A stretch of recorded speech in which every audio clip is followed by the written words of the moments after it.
This is the BrainChip Podcast. Hear from our thought leaders about neuromorphic computing, beneficial AI, and how BrainChip's Akita is pushing AI to the edge. This podcast is a place for investors, practitioners, and anyone interested in the future of AI. Hi all, I'm Rob Telson, Vice President of Worldwide Sales at BrainChip. Welcome and thank you for joining our latest episode of our BrainChip podcast series. These events are structured to provide current and future investors and those interested in AI and the BrainChip technology a path to better understand who we are, what we are doing, and where we are going. If you have not listened to any of our podcasts, please go to our website at www.brainchip.com. Go to our media tab where you will find our podcasts. You can also listen to any of these podcasts on your favorite podcast platform, or please go to our YouTube channel at BrainChip Inc. and find all of our podcasts and additional media on YouTube. Today, we have the pleasure of spending some time with Jongboom. Jan is co-founder and chief technology officer at Edge Impulse. He is a master at open source development and a true technology evangelist. His focus is on making things smarter, and Jan is doing just that. He's making things smarter, faster, and more efficient. Over the past years, he has focused up and down the stack from embedded to web and everything in between. He's a strong believer of the open source technology and has been involved in thousands of open source projects. That's right. To drive computing revolution to the next level, we depend on people like Jan and the rapid growth of companies like Edge Impulse. Jan, welcome to the BrainChip Podcast. Thank you so much, Rob. It's an absolute pleasure to be here, especially since we just announced the work that we did with Akita and Edge Impulse. So really cool to go explore kind of neuromorphic compute together with machine learning, which I think is two of the most exciting technologies that are coming out have come out over the past couple of years. Absolutely. This is what makes this podcast exciting. You know, it's great to have you with us today. For our listeners, I've had the pleasure to work closely with Edge Impulse, a company that is pioneering the importance of a true machine learning ecosystem. As we drive AI into our everyday lives, the ecosystem, true collaboration, and proof points of technology are required. This is what BrainChip and Edge Impulse are doing together. By driving our technologies to a point where current and future customers can leverage the Edge Impulse platform to access Akita-driven models for a simple and efficient design implementation. What excites me about today's conversation is having the opportunity to dive into Jan's mindset and for all of us to truly understand the time and energy that is put into becoming the industry leader in driving the accessibility to a standardized machine learning platform. So Jan, why don't you take a moment and provide our listeners with a bit of background on yourself? Absolutely. So I'm Jan. I live in Amsterdam, one of the most amazing cities in the world. We just did a pre-conversation starting this podcast, and all the people that are here on the back end of BrainChip said they want to live here too. So feel free, come by. As Rob, actually, we both used to work at ARM. So I have a long background in silicon industry. Before that, I was actually building devices. And for me, when I first heard about the Internet of Things, I was so excited because people promised me there will be billions of devices and you could sense virtually everything in the world. Now, these billions of devices have happened. We know that. Like ARM and ARM's partners sold 30 billion with a B, chips in the past year. That's all compute. But all of these devices are so incredibly dumb. Like the next time I'm going to see a connected temperature sensor, you know, that's not IoT anymore. That is just a temperature sensor that sends data over the internet. A parking sensor, really interesting, you know, you measure Hall effect, but it's not super advanced. It's literally just measure the Hall effect. You know, measure magnetic fields using the Hall effect sensor. You said either there's a car here, or there's not a car here. So we figured already when I was at ARM, like, how can we do this better, right? I don't want to make a poor reflection of my own senses using a Hall effect sensor or a temperature sensor. It would be much better if I could just, like, in the same way as I look at a parking garage and I immediately know how many cars are parked there, you know, or I look or I hear the sound and I know if an elephant is nearby, yes or no. Wouldn't it be really cool if our devices could do specifically that? And the most amazing thing happened at the same time is that silicon vendors, companies like BrainChip, all of a sudden show this breakthrough where we realized that there's so much kind of unused compute that we could use. And by adding these things together, so lots of unused compute on our devices, efficient compute on our devices, and this realization of, hey, can we use machine learning instead of just writing our control loops out ourselves together? All of a sudden, we can actually start ingesting real images from the real world, real sounds from the real world. And that is actually adding real insight. And that's where kind of my drive to build Edge Impulse comes from, right? It's get real insight from the real world and make decisions based on what's really happening rather than poor approximations of what's happening there. Yeah, that's exciting, Jan. And you know, for our listeners, I want you to pick up on something that he mentioned a bit earlier as he started talking. We're talking about 30 billions of devices in the IoT world today. And the goal of companies such as Edge Impulse and BrainChip is to make these devices smart. And in order to make them really smart and do this on the edge, that means away from the cloud, making these devices function on their own and make them smarter, we have to have this ecosystem of partners where we're working together to make this happen. So Jan, why don't you take a moment and let's dive into Edge Impulse. Tell us about Edge Impulse. Yeah, so it's very easy to say, well, we have some compute and we have machine learning, and that's what gives us insight in this data. But of course, there's a lot of kind of magic needing to happen behind the scenes, and that's where Edge Impulse comes in. So I see Edge Impulse as a developer tool, a developer environment, maybe a bit like your IDE or your EDA tool if you're building silicon, that lets you build software not by taking inputs and writing a control loop as you would do in your IDE, but rather by taking your inputs, so your sensor data, and your outputs. So what was this that I was looking at, or what was this that I was hearing, and then providing the control loop logic kind of as an output. So we'll figure out based on data the algorithm, and Edge Impulse provides the tools to do the data acquisition, the modeling of that data, finding outliers, using signal processing, translating your inputs into spikes so you can actually run it on the Akida platform, and deployments. And that's what we provide. So we provide a complete end-to-end development tool specifically for dealing with data and making data-driven engineering decisions. And it's available for free for lots of people. So it's an insane community, like truly amazing. We've launched publicly about 2.5 years ago. We have 98,000 projects. Wow. Truly insane. 98,000 projects on Edge Impulse today. There's 300 more being created every single day. Yesterday we actually had 490, so that was a really good day. Of people that realize this and say, hey, actually, I'm going to go build my application in a data-driven way. We are at the forefront of seeing the AI compute revolution. And in order to get to this point, to support the billions of devices that are out there, you need the machine learning community to have a standardized platform to work on. And that's what makes Edge Impulse's approach so unique to machine learning applications. And let's talk about that in a bit more detail. You know, Jan, you just mentioned 98,000 projects and 498 projects yesterday alone, you know, on a platform that your entry platform is free. So developers from high expert level all the way to new users who want to learn how to develop can go to Edge Impulse and do this. But what makes your platform so impactful? So I think a big difference that we have over normal machine learning platforms is that we do not build something for a data scientist or a machine learning engineer. We build something for embedded engineers, for the people that understand signals, for the people that go out, you know, dirt on their boots, placing sensors in the field.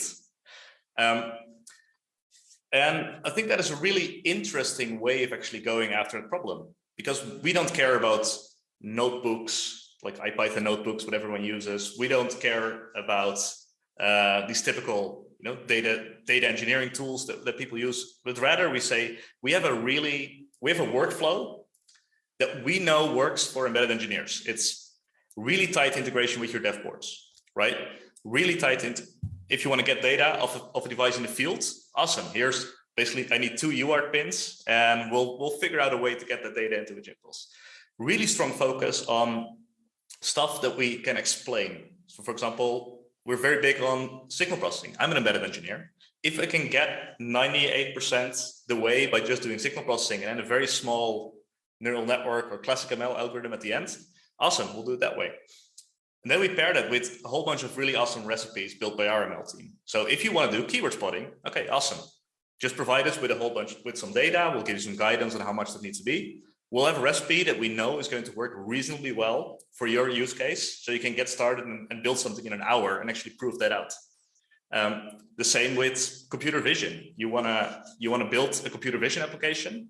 You want to try it out quickly? Awesome. Okay, grab your phone out your pocket, scan a QR code, snap a bunch of photos of, we're in my office, I have a piano here, and a camera is standing on my desk, and we'll let you prove that out really, really quickly. And we can do that because we're super opinionated about how we think this needs to be, right? Super opinionated about the way that we do the data, the way that we have how data flows through a system. And then finally, we'll help you deploy that. So we've partnered with BrainChip, but also with a bunch of other silicon vendors to say, actually, we're going to give you full silicon support. So let's say you want to deploy on a BrainChip Akida because you think, hey, this is awesome. Like this fits my power bill super well, or this fits my BOM super well, or I need to run this off a battery and need like the sub 1 watt power consumption on this thing. Awesome. We're aware of what we can do on silicon. We have those considerations at every step of the way. So we'll tell you exactly what the latency is going to be of this model that you're building, of every step from signal processing to the inference part. And then we'll deploy that, as fast as possible to any host MCU, and then we offload direct to the Akida what we can do there. So super tight integrated ecosystem, very opinionated, and that makes people really, really productive when building solutions here.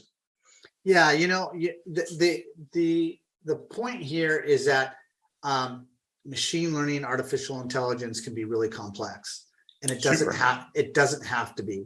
Meaning that the way that Edge Impulse is bringing their platform to the user community, it enables users to get involved and access products like BrainChips and bring it all together to have a working solution. And that's what we're excited about. The relationship that we're building together is going to be extremely impactful and proliferate the amount of users of the BrainChip technology as well. Yeah. And one of the things we're really excited about is a program that you guys launched in April, and you announced Fomo. For our listeners, it's not the Fomo you think. It's. I'm going to let Jan talk about it. But tell us your thoughts on Fomo. What makes it unique, and why should we all be excited about it? Well, I hope you get some FOMO from the story I'm going to tell you now. But yeah, so FOMO stands for faster objects, more objects, and it's a completely novel machine learning architecture that we built to do way faster object detection. So if you want to do computer vision on an embedded device, there's kind of two trains of thoughts that you can go with. So you can say, well, I have an image classification problem. So I feed you a complete image, the current frame of what the camera sees. And then there's kind of a binary outcome. Either I see a piano or I don't see a piano, right? You can have a couple more classes, but in essence, that's it. That is relatively fast. You can even run that on MCU class devices relatively fast. And then if you want to do something more, people go to object detection. So rather than say, well, either I see something or I don't see something, you say, I see something, it's actually a dislocation in the frame. And actually I see 3 of them and the other 2 are in these places of the frame. Now, and that is super computationally inefficient. Like on a Raspberry Pi 4, maybe 2 frames a second, basically spending all of your compute power just doing that. So 30x something slower than an image classification problem. And we kind of took a step back and said, well, why is that? Where is this computational difference coming from? And then you realize, well, these object detection algorithms have really been built to do hundreds of different classes. You know, if you look at YOLO v5, truly amazing class of models. You can grab it on your iPhone and play around, and it's going to recognize all kinds of objects. It can detect objects of varying sizes, overlapping objects, etc. But when we talk to our industrial customers, the people that said, hey, image classification is not enough, but I'm on my factory floor and I need to count the number of bottles that I see in front of the camera. Or I'm pointing my camera at a wall and I need to see if there's a crack on there, yes or no. They don't need these hundreds of classes and all of these overlapping objects, various sizes, etc. Very often just have a fixed point camera at a fixed point. And I just want to count stuff, or I want to know if a crack is on, like where that thing is. So we flipped this upside down and we figured, okay, what if we design something? And this is really cool because the first time we've done a from the ground up building of a neural network architecture specifically for our customers. What if we flip that upside down? Can we build something that's as computationally efficient as image classification, but that can do 90% of the stuff that people want to do with object detection? And that's Fomo. So Fomo can do object detection, object counting. It doesn't give you bounding boxes, but rather centroids of objects. And in essence, it's a heat map that you get out. So if you have, let's say, a 160 by 160 pixel input image, we'll give you a 20 by 20 output heat map. And each cell of the heat map can either activate yes or no. And from that, we can derive where these objects are. And that's a really important distinction, because everything that makes an object detection model inefficient, like where are these bounding boxes? Can I have overlapping stuff? That goes away. And because of this, we can run this basically in the same speed as an image classification project, but now give you object detection for free. And I think what is really cool about what we can do here with, for example, BrainChip, is that in essence, all of these things are convolutional kernels. And you can and that gives you two advantages. One, it's really easily optimizable. You can throw it through the Akida compiler and then get something that runs really, really fast. And you don't have these big, fully connected networks at the end. So for sparsity and spikes, there's actually, I think, a really good compatible architecture. And the other thing, because it's a fully convolutional architecture, is let's say you can now throw in much larger images in. It will just give you a heat map of a ratio of 8:1 or 4:1 out. And that's something you can't really do. YOLO v5, you need to train on 576 by 576 pixels, and that's it. That's always the input, right. That's always the output.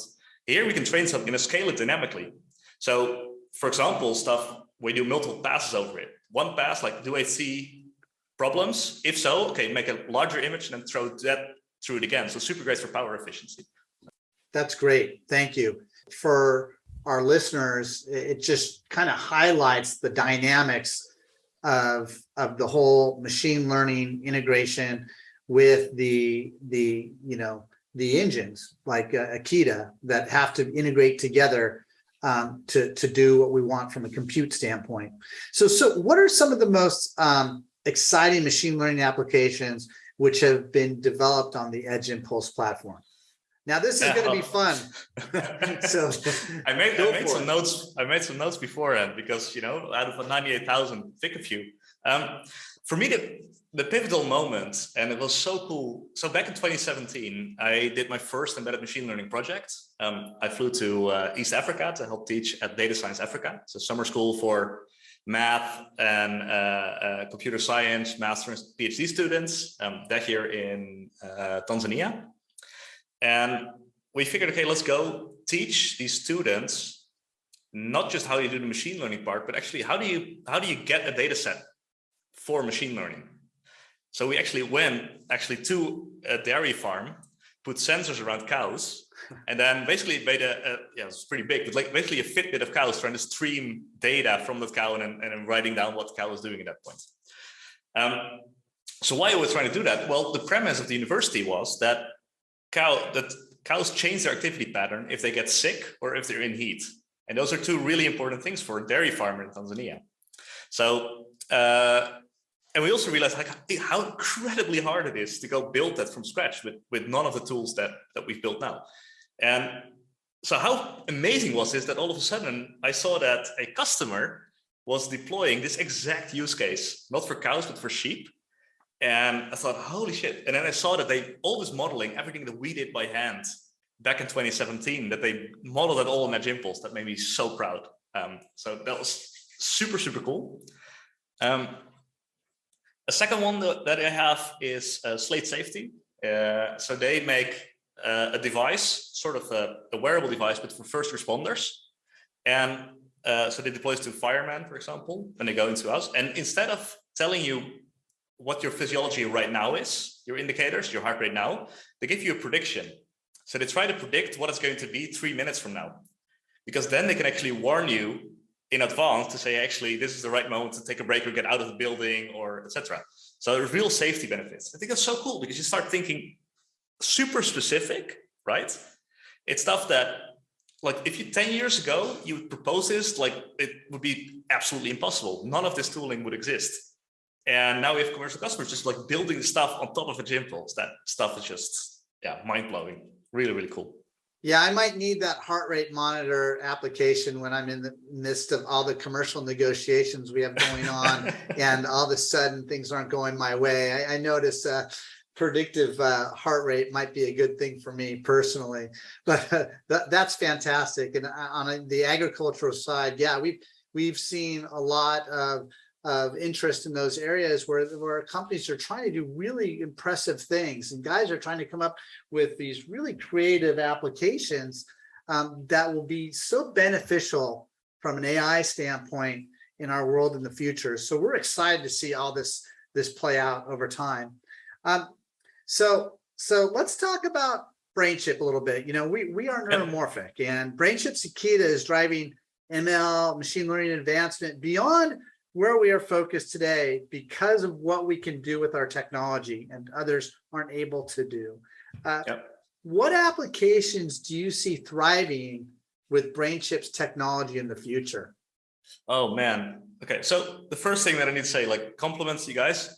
I've never read a data sheet that actually mentions neuron fabric. It just sounds so cool. Yes. Now, so I think we're still at the beginning of a thing of identifying what we can do with neuromorphic compute. And that is really cool. So what we can do today is we'll take, a trained neural network, but not specifically done for spike neural networks. We take something, maybe a convolutional neural network like Fomo. We can compile it down. And now we can run it on Akita. And we see directly the low power efficiency, the high power efficiency, the low power consumption. That's already awesome. I think that's an amazing benefit. Speed of compute, really, really awesome. But I think the next step is going to be when we start taking advantage of the neuromorphic capabilities and of the spiking. Because if you think about it, for example, if you have a camera, right, and the camera is pointing somewhere, the way that we currently do neural network inferencing is kind of inefficient. You make a photo, I feed forward through a neural network, I get the output, next frame, feed the next photo through, and again. But in essence, what we're trying to do, and that's why, but in essence, you're kind of not interested so much in these raw pixels, but rather in, for example, depending on your application, but maybe the changes of this. So we've been working with, other people can't see it, but Rob can. So I'm holding in my hand a prophecy camera. So what they gave you is an event stream.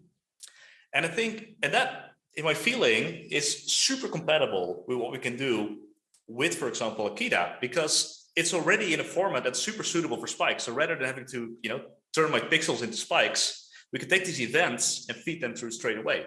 And not in a per frame basis, but continuously.